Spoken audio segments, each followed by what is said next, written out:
The past few days, I had been tagging along with a matchmaking group. My intention? To enjoy the free food and drinks at the events while blending into the lively atmosphere. Honestly, I wasn't there to find love, but rather to amuse myself by observing the dating habits of modern bachelors and bachelorettes. The group wasn't just young singles. Among the members were a handful of elderly women eagerly seeking matches for their children. One day, one of these women dropped a bombshell that sent the group into a frenzy. She casually announced, "I own 53 rental properties, 3 mansions, and 5 adorable cats. All of this, along with additional assets, will be inherited by my only son. On top of that, I'm willing to provide my future daughter-in-law with a monthly allowance of $50,000. The chat erupted with messages from women of all backgrounds vying for her attention. Questions flooded in, asking if her claims were true. With confidence, she confirmed her statement. But then she added, "There's just one condition. My son is in a vegetative state. I hope his future wife won't mind." A heavy silence fell over the group, but I couldn't help chuckling. To me, this sounded like a golden opportunity wrapped in a velvet bow. I had already decided long ago that marriage wasn't part of my plans. Why tie myself down? Life was better lived on my own terms. But if marrying a man in a vegetative state meant financial freedom, that didn't sound too bad. Clara Foster, had one great love in life: money. Without hesitation, I sent a message in the group chat. "Why would I mind? Your son is clearly my destined sleeping prince." The group exploded in laughter and applause. Messages poured in, calling me bold, funny, and even shameless. I didn't care. To me, it was all worth it. Moments later, the woman messaged me privately. "Are you serious? Do you actually want to marry my son, or are you just joking?" "Of course I'm serious." "Why?" "For the money," I replied bluntly. There was no point in sugarcoating it. I was in it for the fortune. She went silent, and I assumed I had blown my chance. But to my surprise, I received a transfer notification. She had sent me $500 as a travel allowance and invited me to visit her at Mansion 9 in Blue Wave Bay, located in Golden Meadows. She promised a warm welcome. Golden Meadows was the most exclusive neighborhood in the city, with mansions averaging over $1 million. This woman wasn't just rich, she was obscenely wealthy. Grinning, I shamelessly accepted the money and set off immediately. When I arrived at Mansion 9, I was greeted by an atmosphere of luxury and elegance. The mansion's exterior was stunning, with meticulously maintained gardens and an air of nobility that made me feel slightly out of place. After straightening my hair and smoothing my clothes, I rang the doorbell. A glamorous woman in her 40s opened the door, her radiant smile lighting up the entrance. She exuded sophistication, appearing no older than her early 30s. Her flawless skin and impeccable fashion sense made me feel like I was meeting a celebrity. "Hello, my name is Clara Foster," I introduced myself, extending a hand. "I'm a graduate of a prestigious Ivy League university currently preparing for the civil service examination." The woman, Olivia Harrington, shook my hand warmly, her eyes gleaming with approval. "You're young, beautiful, and accomplished." "Wonderful." After exchanging pleasantries, she invited me inside, pouring tea as we sat in the opulent living room. She asked about my background, family, work, and aspirations. My parents divorced when I was young, and neither of them kept in touch with me. "I've been on my own ever since," I explained. "As for work, I'm a fashion designer with an annual salary of around $100,000. Emily nodded thoughtfully, her expression difficult to read. She didn't push further, and soon motioned for me to follow her upstairs. "Are we going to meet my sleeping prince now?" I teased lightly. She smiled softly. "Yes." "My son is also my precious sleeping prince." We climbed to the 3rd floor and entered a bedroom. I wasn't expecting much. I had already steeled myself for a purely transactional relationship. I didn't need romance or affection. All I needed was to secure the arrangement and fulfill my part. But the moment I saw him, my breath caught. He lay peacefully on the bed, his long lashes casting delicate shadows on his cheeks. His features were so refined, they seemed like the work of a master sculptor. The sharp lines of his collarbones peeked out from under his shirt, exuding an almost ethereal elegance. My heart skipped a beat, and my mind raced. This is my prince. For the first time, I felt something more than ambition or greed. Was it excitement? Was it attraction? Whatever it was, one thing became clear. This was not going to be as straightforward as I had imagined. I never expected my sleeping prince to be so breathtakingly handsome. He looked like he had stepped out of a magazine. For years, I had been indifferent to men, but now everything seemed different. Perhaps the rumors were true. Appearances really did have a strange power over us. Emily, the poised woman at his bedside, gently held her son's hand, patting it softly as she glanced at me. Her voice was calm, but her eyes betrayed a deep sadness. Isabella, this is my son, Marcus. His father passed away when he was just a child. I prayed for him to grow up strong and healthy, but fate had other plans. Her voice wavered, and tears filled her eyes as she stared at Marcus's still form. A wave of sympathy washed over me. Although I was here for selfish reasons, it was impossible not to feel the weight of this family's tragedy. Maybe a miracle will happen, and Marcus will wake up, I said, attempting to offer a glimmer of hope. She shook her head, her lips quivering. He's been under treatment for so long, and the doctors have confirmed that his condition is permanent. Her voice cracked, and fresh tears threatened to fall. Unable to find the right words, I chose to remain silent. After a while, Emily composed herself and led me back downstairs. Isabella, if you're willing, you can move in now. Stay here for 6 months, and if you don't change your mind, we can talk about the marriage. I blinked, surprised. Move in now? Yes. My commitments in Silver Lake have been delayed far too long, and I must leave soon. The staff will help you settle in. Treat this house as your own, she said with a reassuring smile. I glanced around at the opulent mansion. Moving in here felt like stepping into a dream. This place radiated luxury and comfort. All right, I agreed with a nod. Her trust in me was unexpected, but I wasn't going to waste the opportunity. Emily smiled warmly. Good. Since you're here for financial reasons, I'll need to conduct a full background check. That's fine with you, isn't it? What a straightforward woman. Of course, I replied without hesitation. She shook my hand firmly. You're honest, Isabella, and I like that about you. Over the past 2 years, I've met many potential daughters-in-law, but none of them felt right. You're the first who seems genuine. Her words caught me off guard. Genuine? Me? Still, I managed a polite smile and nodded. I'll leave everything to you. Just keep Marcus company, talk to him, and let the staff handle the rest. I'll transfer your allowance monthly, she added. I couldn't stop myself from nodding enthusiastically. That very day, Emily departed for Silver Lake, and I officially moved into the mansion with just a few bags. The butler and maids were indeed present, though they had little to do in such a well-maintained home. Most of the time, they lingered around idly, leaving me to my own devices. I chose the room next to Marcus's. It was bright and airy, with large windows that overlooked the garden, a perfect spot for relaxing or studying. After unpacking, I decided to visit Marcus. When I entered his room, he looked just as peaceful as before. In the soft light, his handsome features seemed even more striking. What a waste, I murmured under my breath.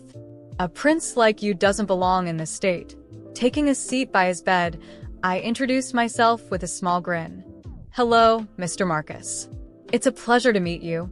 I'm Isabella Foster, your future wife. From today onwards, I'll be taking care of you. As expected, he didn't respond. Later, I returned to my room and pulled out my laptop.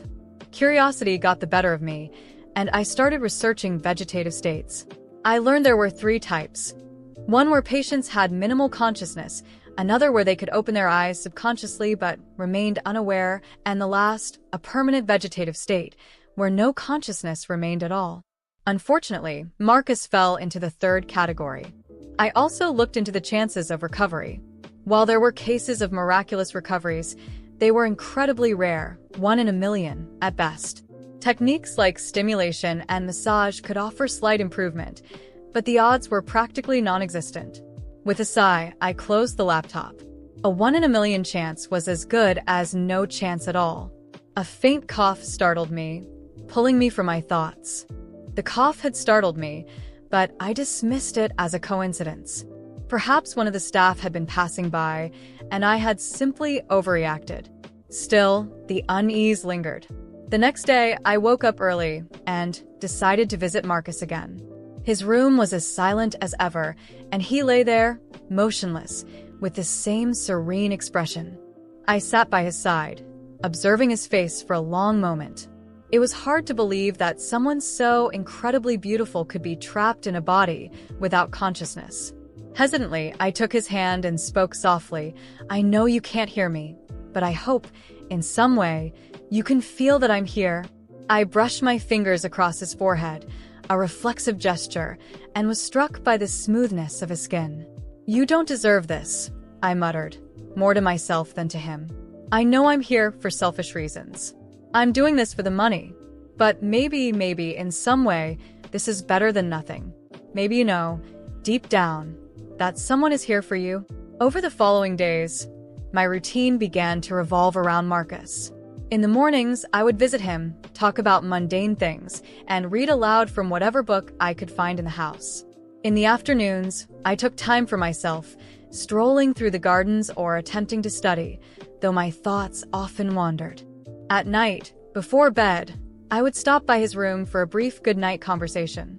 One evening, as I was saying goodbye, I noticed something odd. His hand felt warmer than usual. It was subtle, but it caught my attention. I told myself it was nothing, just my imagination. Yet that night, I dreamed of him. In the dream, Marcus opened his eyes and smiled at me. His smile was warm, almost radiant, and though his lips moved, I couldn't understand what he was saying. I woke up with a start, my heart racing, and found it difficult to fall back asleep. In the days that followed, small details began to gnaw at me. One of the maids casually mentioned hearing a sound from Marcus's room during the night, but I dismissed it as her imagination. Still, something seemed to be shifting, whether in him or in me, I wasn't sure. I began to feel an inexplicable connection to him, as though he were becoming a part of my life in a way I hadn't anticipated. Then, one morning, while I was holding his hand and reading to him, I felt it. A faint movement. It was so slight I almost doubted myself, but his hand had undeniably responded to mine. My breath caught, and I stared at him, searching for any other signs of awareness. His face remained as still as ever, but I couldn't shake what I had felt. "Marcus? Can you hear me?" I whispered, my voice trembling. Of course, there was no answer, but my heart pounded in my chest. I reported what I had experienced to the family doctor, who came to examine him. The diagnosis remained the same, a permanent vegetative state. However, the doctor encouraged me to continue interacting with him. "There's no harm in providing stimulation. Even if the chances of recovery are slim, engagement is beneficial," he said in a clinical tone. I left the conversation frustrated but more determined than ever. If something was changing, I needed to understand it. One evening, while walking through the garden and reflecting on my life and the choices that had brought me here, I heard a sound from Marcus's room. This time, it wasn't a cough but something resembling a soft groan. I rushed upstairs, my heart racing. When I entered, he was as I had left him, still and peaceful. Yet, the atmosphere in the room felt heavier, almost charged. That's when I noticed the balcony door was open and the curtains were billowing in the breeze. I closed the door but couldn't shake the feeling that something was happening. I began to notice changes in the behavior of the house staff as well. The butler, usually calm and composed, seemed tense. The maids whispered to one another, abruptly stopping when I approached. I asked them directly if something was wrong, but they insisted everything was fine. One night, I woke up with a strange feeling and decided to check on Marcus. When I entered his room, I nearly stumbled. Something was off. The bed looked slightly different, as though someone had adjusted it. A faint scent lingered in the air, like perfume, though I hadn't worn any that day. My pulse quickened as I scanned the room for an explanation. I must be imagining things, I murmured to myself, leaving quickly. But the feeling wouldn't leave me. Day by day, it grew stronger. It was as if there was something everyone in the house knew, something I was being kept in the dark about. I was certain something was happening in that house, something no one wanted me to know. The feeling that the staff knew more than they were letting on consumed me day by day. My relationship with Marcus, which had initially been based on self-interest, had transformed into something I couldn't explain. He was there, motionless, yet his presence was so strong it was impossible to ignore. That night, I waited until everyone in the house was asleep. The absolute silence made every sound feel thunderous, but I was determined. I crept into Marcus's room, lit only by the moonlight streaming through the curtains. He was as he always was, but there was something about the atmosphere that made me feel I wasn't alone. I approached his bed and, for the first time, decided to examine the details around him. That's when I noticed something strange, a small journal tucked under the bedside table, almost out of sight. Carefully, I retrieved it and returned to my room. My heart pounded as I opened it, revealing pages filled with elegant handwriting, likely Emily's. The journal told a story that felt surreal. Emily recounted how Marcus had entered his vegetative state after a car accident, but his condition wasn't entirely natural. According to her writings, an experimental treatment had been administered, something that was supposed to help him recover. However, the results had been unexpected. She mentioned strange occurrences, sporadic movements, sounds he supposedly couldn't make, and even the impression that Marcus was conscious, but unable to communicate. The final entries were chilling. Marcus is trapped between two worlds. It's not just his body that's still, his mind is fighting. He's not completely here, but he hasn't left either. The doctors don't believe me, but I know he's trying to come back. I closed the journal, my mind racing. I needed answers. I returned to Marcus's room, a mix of fear and determination driving me. Sitting beside him, I took his hand and spoke softly. Marcus, if you're here, if you can hear me, give me a sign. Nothing happened. The room remained silent except for the sound of my rapid heartbeat. But then, suddenly, I felt a faint squeeze on my hand. It was so quick I almost doubted it, but the certainty struck me like lightning. He was trying to communicate. In the days that followed, I watched Marcus more closely. I spoke to him more often, encouraging him to respond. Small signs began to emerge, a slight twitch of a finger, the faintest sound of a sigh.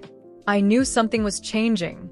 The staff began to notice my persistence and grew more reserved, as though they feared I was uncovering something they wanted to remain hidden. Then Emily returned to the mansion unexpectedly. She seemed surprised to see me so involved with Marcus. I confronted her, holding the journal in my hand, and asked directly, "What really happened to him? Why are you hiding this?" Emily hesitated, but finally broke down. "You wouldn't understand. I did everything for him. I tried to save my son from a worse fate, but now I don't know if I made the right choice." She confessed that the experimental treatment had been risky and that doctors had warned it could leave Marcus trapped between life and death. Even so, she had accepted the risk, as the alternative was to let him go.